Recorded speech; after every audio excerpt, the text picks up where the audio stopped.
welcome to today's podcast. We have Jesper from Uzbekistan and Selena from Tofte. These are two students from STB royken videregående skole. So we are going to talk, the topic of today is the colonization of India. And first we are going to talk about the early history of India. So Selena, why don't you start? Before the Britain came to India, India was a very successful country. They had really good economy, and they were very self-sufficient, and they had really good resources that made them really attractive to many countries in Europe. What kind of resources did they have? Nicholas, can't you present some of the very attractive resources that India had? Well, India is a geographically very beautiful country, and they had both tea and spices. They also had minerals like stones, which as ruby and different material that were very attractive for the European trade. They also had really good textiles, and they had really good export opportunities in India, and some even called India the Golden Eagle. Yeah. Today's podcast is sponsored by Purely Indian Tea. But before India got, like, in the early history of India, before Britain came to India, Mughal ruled over some of the territories that later became India. Do you know anything about that? Yeah, the Mughal Empire ruled over areas like India, and Pakistan, Bangladesh, and Afghanistan. They had much power over India for a long time period, but when the British men came to India, traders to India, they British empires made a secret army called the British East. The East Indian British Company, yeah. Company. The British East Indian Company. And actually, some people actually thought the East Indian Company used a special strategy to overtake India, while some other people think that India actually was like easy to overtake because the Mughal Empire disintegrated. Yeah. So in the British people originally came to India to trade through the British East Indian Company. And then later they decided to take more control after Sepoy rebellion in 1857. Do you know anything about that? Yeah, in 1857, the British exiled the last Mughal emperor. I don't quite remember the name, but they decided that it was better that they take control and simply run their own show. Yeah. So we're going to go a bit more detailed into the next topic, that is the colonization of India. Does anyone know what year India, and I know the British Empire, Yeah, well, India had control. No, Britain had control over India between 1750 and 1850 until 1947. Yeah. So it was quite a long time period, and the British, they simply made so much profit from having India as their colony because of all the resources. Because when they originally came to India through the British East Indian Company, they had spices in interest. And after the Sepoy rebellion, they decided to take full control after having little to no control over India. And that was in 1858 that the British colonizers took full control over India. No matter where you're from, the true taste of Kohinoor will always bring you closer.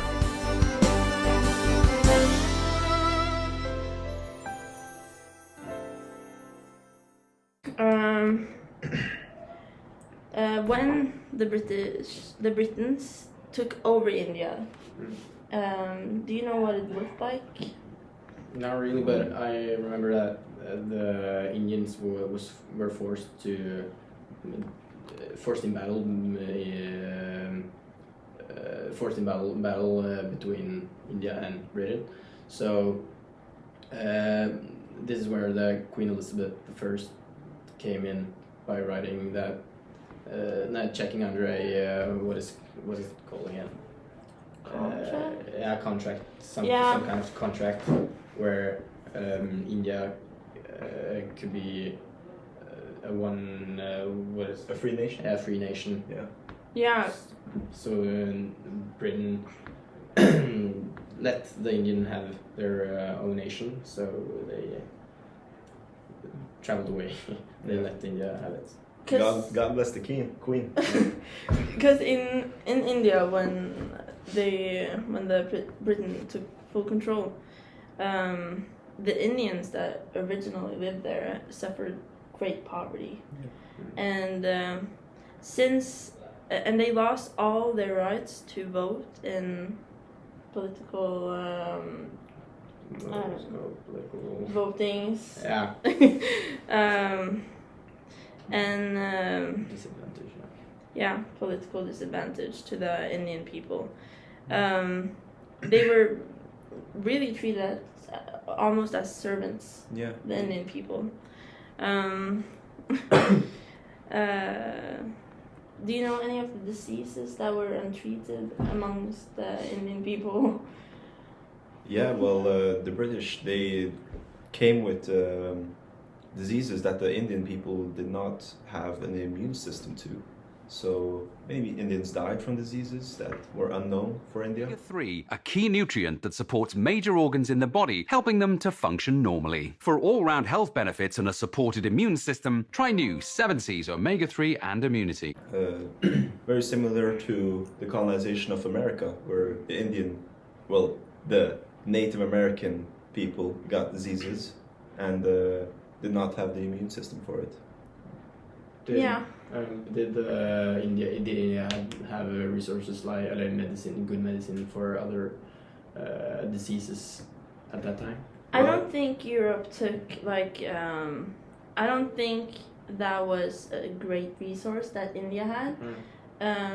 It was more like products like tea and spices and herbs also. Yeah. And herbs are always good for diseases when you're sick or ill, and but it wouldn't be the cure to most diseases that came from Europe.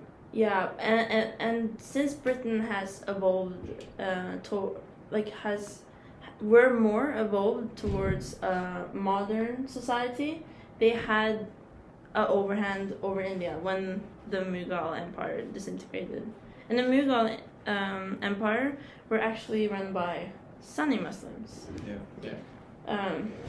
They were not the first Muslims in India. No, who were the first I Muslims don't remember. in India? I don't remember that. It was the Shia Muslims. Yeah, the Shia Muslims. Yeah. Okay. What about the imperialism? You want to talk about that, any of you? Imperialism. So the imperialism was like when the British and the Mughal Empire had a battle, and the British men took over many places in India, and started the reason for that was because they had gunpowder and boats with cannons. Yeah, so they took overhand over India, and the Indians were like under the Britons, so they couldn't. They didn't have much power. No, because of the British artillery, the weaponry they had. And the modern. involvement. Yeah. You know, can't fight guns with bows and arrows. Yeah. It was. Yeah.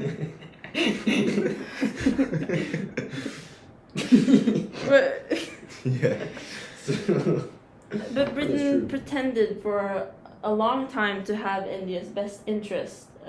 When they took, it was after they started trading with India in 1757. They started discreetly taking a bit control over India with their best interest in mind, pretending that they were a team. So when Indian soldiers rose up in the Sepoy Rebellion in 1857, they were like, oh fuck this, we're not a team anymore, even though they weren't really a team to begin with. Yeah. So yeah. Like in the end, the British men had all the power of India. They ruled all over India. Yeah. But I think actually Portugal had some land in India at that time as well, because they were on the same side at that time. As Britain? Yeah. Yeah. They had nothing bad against each other. They were on the same side. Allies. So, yeah, they were not allies now. Yeah. How is it now? What's the culture and population now in India after the colonization? I mean, the culture must have been affected by the colonization. This language and the people. The language in India has been affected by the British colonizers, as there is actually really big numbers of Indian people that talk English. Yeah, it's the second language. And as their religions and many of their cultural appeals were Devalued. yeah, under the British colonization, they I guess that a lot of people didn't get to express their culture and religions, and their language were probably also very affected. So there's scars from that now. Yeah, and also we think of tea as an English product. an English cultural product. Yeah. You know, The Big fact Ben tea that house. the Britons have tea as like their as a thing that their country is like specialized in, specialized. is early prospects of cultural appropriation. Yeah, that's what I thought too. And cultural appropriation often, when we talk about cultural appropriation, we often talk about when someone from another culture steals something from a culture and then renames it as theirs. Yeah.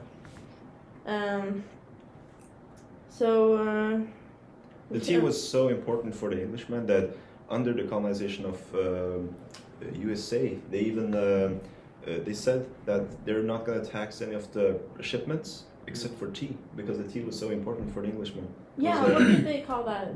It was the Boston Tea Boston Party. Tea Party. Yeah. And the Americans, they simply reacted with throwing the tea out in the harbor. Smart way. Yeah, I mean, we ain't gonna pay taxes. You know? That's what they said. Simply. Yeah. But it's really interesting to think about how India would look if they were not affected by the Britons, because before the Britons came, they were really popular. They had really decent amounts of exports due to their craftsmanship and all their resources. So it's really interesting to think about how it would have looked today if they were not affected by the Britons. Yeah, definitely. Now, Jesper, how did the liberation of India commence? You had mentioned earlier about the Queen writing a peace treaty. Yeah. So the Queen wrote down on a prescription. That was what it's called. Contract. Something like that. Agreement. Agreement, yeah. That India could be a free country. So the Englishmen let the Indians have their own country, and that's where we are today. Like India is a free country, and Britain has their own country. They everything has. India had a bit. Britain had a big role in the colonisation in the world. They ruled over many countries, and now they almost don't have. They have like this one of the smallest country in the world. It's crazy to think about, actually. Wait. Technical difficulties. There we go. The funny thing is that it's not funny, but the funny thing is that when the colonizers leave a colonized country, the Indians had to clean up themselves because their political system and all their culture, their language was severely affected by the Britons, and since they had no role in the political discussion. Yeah, in India, it was really hard to build that up again. Yeah. And India wasn't really liberated until 1947. Yeah. So it lasted the full power of Britain over India lasted from 1858 all the way to almost 100 years. Basically. Yeah. So there's 100 years of cultural exchange. Yeah. To build up again. Yeah. Well, I think I personally have learned a lot, and the viewers have learned a lot. So I want to thank you, Jesper, for coming. Thank you, Selena. Thank you for having me. All right. We'll be back with you in the next one. Every Tuesday. On MP3.